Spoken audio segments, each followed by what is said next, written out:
Welcome. I'm back with another chapter reading of on Isis and Osiris. If you've been keeping up, we're in America. You got what I'm saying? See, if I say Isis, ain't nobody gonna get it. You feel me? So I'm gonna continue to pronounce it the way it's pronounced in English. Feel me? Anywho, I am the Nasty Pastor. Please like, share, subscribe, comment. Go to my YouTube channel, Only Faith Ministries, Kemet Edition.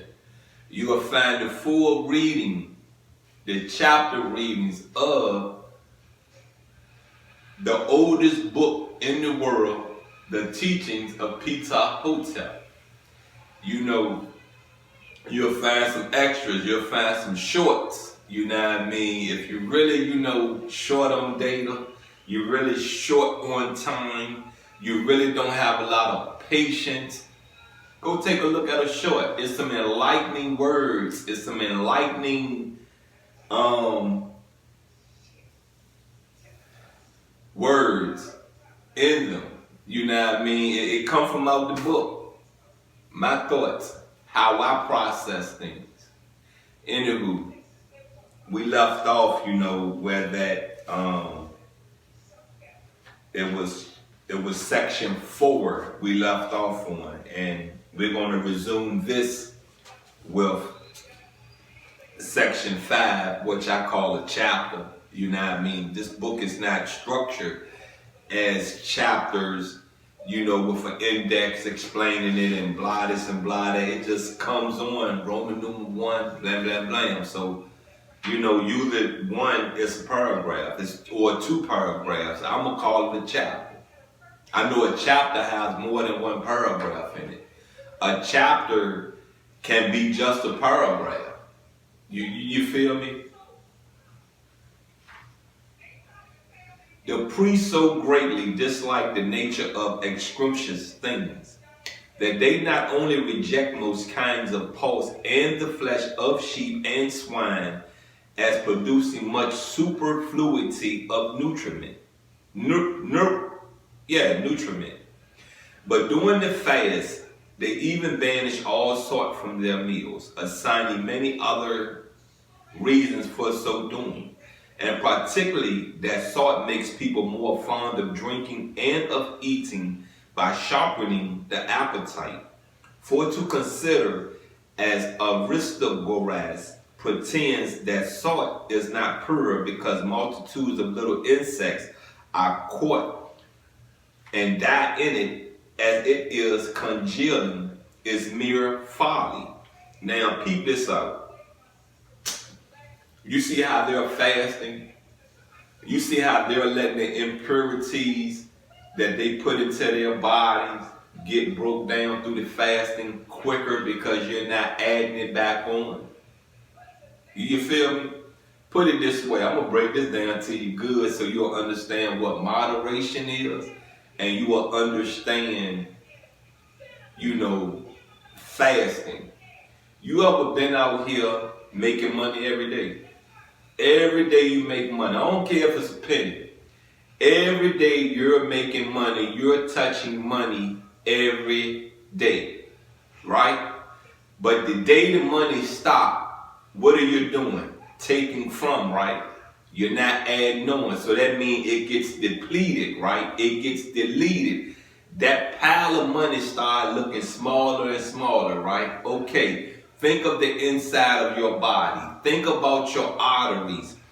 Think about where fat is stored. Think about where cholesterol goes and just piles up.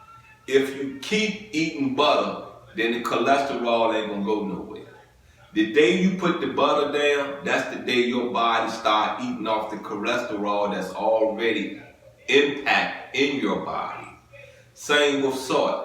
Same with anything you consume. You feel me? That's why you do it in moderation.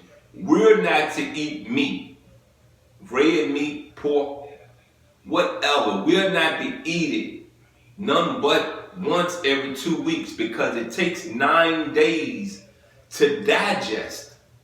So if it takes 9 days to fully digest, if you keep putting meat in your body every day, what is it doing to you?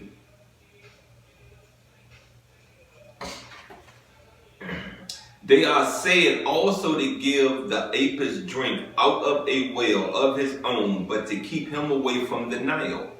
Not that they hold the Nile water to be polluted by reason of the crocodiles, and something for nothing is so venerated by Egyptians as the Nile, but because drinking the water of the Nile is supposed to be above all other to fatten and produce corpulence. For they do not wish to have the Apis in such condition for themselves either, but to render their bodies active and lightly moved by their souls, and not to weigh down and crush the divine part by the mortal ones growing strong and preponderating. Alright, let's get into fix. I said fix. Let's get into chapter 6. As for wine, they that serve the god at Heliopolis do not usually carry it into the temple for the reason that it is not decent to drink when the Lord and King of the day is looking on.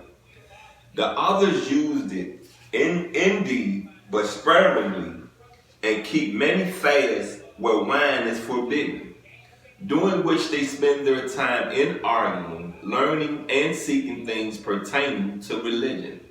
But the kings used to drink a measured quantity, prescribed by the sacred books, as Hecataeus relates in his history. Although they were also priests, they began to drink from the reign of Psammetichus, for before him they drank no wine, neither did they make libation of it as a thing acceptable to the gods, but as the blood of the gods' greatest enemies, out of whom they believe it sprung, when they were fallen, and mingled with the earth, for which reason the being drunk makes men out of their senses and furious, inasmuch as they are then possessed by the authors of the blood. This story, Exodus tells us in the second book, his travels is so related by the priests. Well, that's the end of this chapter reading. And we will get into Exodus. We will complete the Old Testament. We will continue to talk of the pharaohs, the kings, the queens of ancient Egypt. We got a whole year.